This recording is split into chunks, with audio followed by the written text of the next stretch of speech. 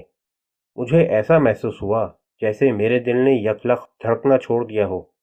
کیا واقعی؟ جان بوس اپنی کرسی پر اتنا آگے کھسک آیا کہ ذرا سا اور سے رکھتا تو شاید نیچے گر پڑتا۔ کون ہے قاتل؟ کس نے قتل کیا ہے؟ اس کی بیوی، میڈکس نے جواب دیا۔ اس نے ایک مرتبہ پہلے بھی ڈیلانی کو قتل کرنے کی کوشش کی تھی، مگر صرف اپاہج کرنے میں ہی کامیاب ہو سکی۔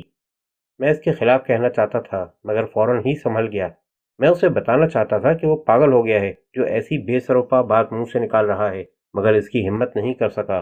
مجھے احساس ہوا کہ اگر میں کچھ بولا اور انہوں نے میری طرف دیکھ لیا تو وہ فوراً سمجھ جائیں گے کہ ڈیلانی کا اصل قاتل کون ہے۔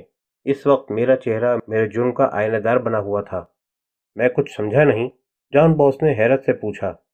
ڈیلانی نے اس عورت سے 4 سال قبل شادی کی تھی، مینڈکس نے بتایا، اور ابھی شادی کو 3 ماہ بھی نہیں ہوئے تھے کہ اس کی بیوی نے میرے ایجنٹ سے رابطہ قائم کیا اور کہا کہ وہ اپنے شوہر کو حادثات سے تحفظ کی انشورنس پالیسی خریدنے پر آمادہ کر لے گی، لیکن اس کا شوہر $1,00,000 سے کم کی پالیسی میں دلچسپی نہیں لے گا۔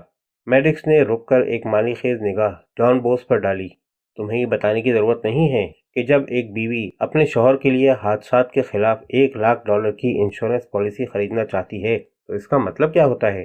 میرے ایجنٹ نے اس کا ذکر مجھ سے کیا۔ میں نے اسے پالیسی فروخت کرنے کی اجازت دے دی، مگر ساتھ ہی ایک فائل مسز ڈیلانی کے نام سے کھول لی۔